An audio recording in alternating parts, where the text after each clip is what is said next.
राधे राधे दोस्तों, देव उठान एकादशी आने वाली है। साल की सबसे बड़ी एकादशी। इस समय भगवान श्री विष्णु नारायण को उठाया जाता है, जो योग निद्रा में चले जाते हैं 4 महीने के लिए। चतुर्मास का समय रहता है, तो उसी समय देव उठान एकादशी के दिन उनको बहुत ही धूमधाम से शंख ध्वनि घंटा ध्वनि करके उठाया जाता है। तो लगभग हर घर में इस त्यौहार को मनाया जाता है। और पारंपरिक तरीके से किस तरह से हम घर पर मनाएंगे, तो चलिए देख लेते हैं। देव उठान कैसे बनाएंगे इस वीडियो में हम वही देखेंगे। और देव उठान आप चाहे तो बहुत ही सरल विधि से भी बना सकते हैं। और आज ना बहुत ही प्यारा सा एक देव उठान मैं आप लोगों के साथ शेयर करने वाली हूँ। तो प्लीज़ अगर आप लोगों को वीडियो पसंद आती है तो प्लीज़ लाइक कीजिएगा, ज़्यादा से ज़्यादा शेयर कर दीजिएगा। और हाँ, चैनल के साथ जुड़े रहिएगा। तो देखिए यहाँ पे ना मैं मेरे पास एक पाटला टाइप का है, और इसी में मैं देव उठान बनाती हूँ। क्योंकि जो मेरा टाइल्स है, मैं फ्लैट में रहती हूँ, तो टाइल्स के ऊपर या दीवार के ऊपर डायरेक्ट नहीं बना सकती। आप चाहे तो दीवार के ऊपर डायरेक्ट भी बना सकते हैं, या किसी A3 साइज़ का या A4 साइज़ का पेपर लेके उसके ऊपर भी बना सकते हैं, या आपके पास अगर कोई चौकी पटला ऐसे है तो उसके ऊपर भी बना सकते हैं।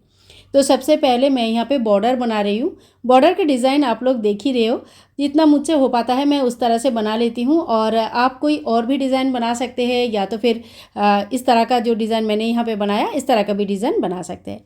तो देखिए सबसे पहले मैं तीनों साइड में बॉर्डर बना लूँगी, एक साइड खाली रखूँगी ताकि मुझे पूरा देव उठान बनाने में ईजी हो। और जैसे ही मेरा पूरा देव उठान बन जाता है, उस बार फिर मैं लास्ट का जो एक बॉर्डर बाकी रहेगा उसको लास्ट में बनाऊँगी। तो देखिए पहले बाहर का बॉर्डर बनाने के बाद इस तरह से हमें देव उठान बनानी है। तो देव घर सबसे पहले बनता है, जिसके अंदर हम भगवान श्री विष्णु नारायण को सबसे पहले बनाते हैं, और फिर एक एक करके बहुत सारे प्रतीक चिन्ह बनाते हैं। तो इसमें मैं आप लोगों को दिखाऊंगी और बताऊंगी भी कि मैंने कौन से चिन्ह बनाया है, और उनकी क्या रिप्रेजेंटेशन है, क्यों बनाया जाता है। तो इन सभी चीज़ों का आज आप लोगों को बताती हूँ। तो देखिए देवघर हमने बना लिया है, और अंदर देवघर के दोनों तरफ मैंने कमल के पुष्प लगाया है। कमल के पुष्प भगवान श्री हरि नारायण को बहुत प्रिय होते हैं। यहाँ पे मैंने भगवान को, श्री हरि नारायण को 4 हाथ इस तरह से बनाया है। और ये एक प्रतीक मात्र है, कोई ज़रूरी नहीं है कि आपको बहुत अच्छा ड्राइंग आना चाहिए। आप जितना भी कर सकते हैं प्रतीक के स्वरूप वैसे ही कर सकते हैं।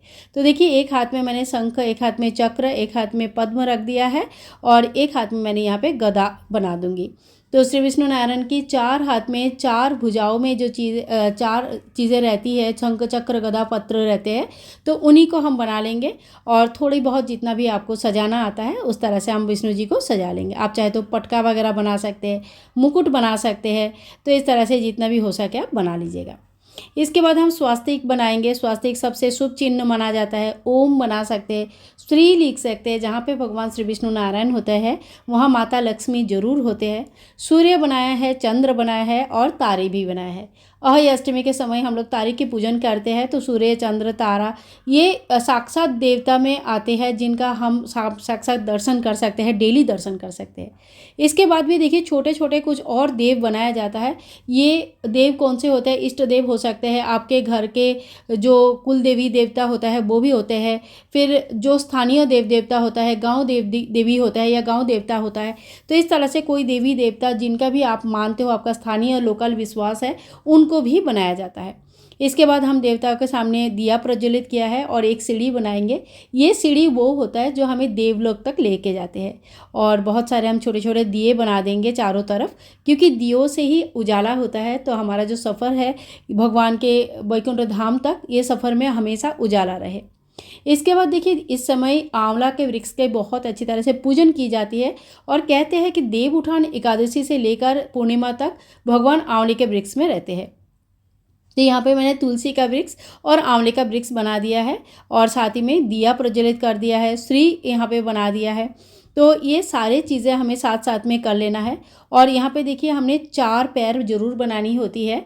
2 पैर भगवान श्री विष्णु नारायण के होते हैं, और 2 पैर भगवान माता लक्ष्मी जी की होती है। तो ये 4 पैर आप जरूर बनाइए। इसके अलावा भी आपके जो भगवान है, जो विश्वास है, आप उनके लिए भी पैर बना सकते हैं। इसके बाद देखिए इस तरह से जो है ना, एक रास्ता हमें बनाना होता है जहाँ से हम भगवान विष्णु जी की तक पहुँच सकते हैं। ठीक है, तो वो रास्ता मैंने पहले बना लिया, और साथ में ही हम गणपति बनाएंगे। गणपति जी भी एक आप जितना भी आपसे हो पाता है, जैसे भी आप बना सकते हो उस तरह से आप बना सकते हैं। यहाँ पे मैंने एक प्रतीक स्वरूप एक गणपति जी का इस तरह से बना दिया है।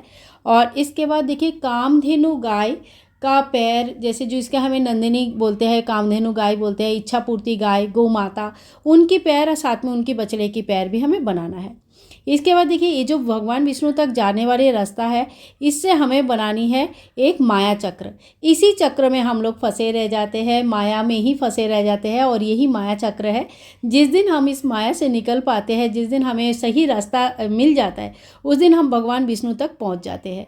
तो इसीलिए कहते हैं कि जो भी हमारे हिंदू शास्त्र में जो भी नियम कानून बताया गया है, वो सारे चीज़ें हमें ज़रूर फॉलो करनी चाहिए।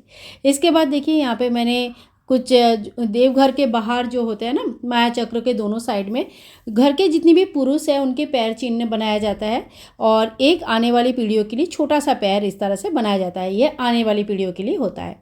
यहाँ पे भी हम दीप प्रज्वलित कर देंगे। और दूसरे साइड में देखिए हमने गाय का खूर बना के रखा है, तो जो भी गृहपालित पशु होते हैं उनके लिए उनके पदचिन्ह भी बनाया जाता है, क्योंकि वो भी हमें बहुत फ़ायदा उनसे भी होती है, तो उनकी भी पदचिन्ह बनाया जाता है। साथ साथ में आप चाहे तो अष्टदल कमल भी बना सकते हैं। तो यहाँ पे देखिए थोड़ा सा जो माया चक्र है इसको भी हम सजा लेंगे। आप अपने हिसाब से देवघर को सजा सकते हैं। बहुत ही सुंदर सुंदर देवघर लोग बनाते हैं, काफ़ी अच्छा लगता है। और यहाँ पे देखिए मैंने लास्ट का जो बॉर्डर छोड़ा था वो बॉर्डर भी मैंने यहाँ पे कंप्लीट कर लिया है। और यहाँ पे देखिए हमारा देव उठान बन के तैयार हो गया है। वहाँ पे मैंने देव उठान भी लिख दिया है। आप लोगों को ये छोटा सा वीडियो कैसे लगा ज़रूर बताना। अगर वीडियो में कुछ भी पसंद आया है तो please like share and comment, channel को सब्सक्राइब करके रखिएगा। लास्ट में मैं देव उठान का एक फ़ोटो भी ऐड कर दूंगी। आप चाहे तो वीडियो को पॉज करके वहाँ से खुद भी बना सकते हैं, इस तरह का डिज़ाइन भी बना सकते हैं। तो आज के लिए इतना ही, मिलूंगी नेक्स्ट वीडियो में। तब तक के लिए bye bye and take care.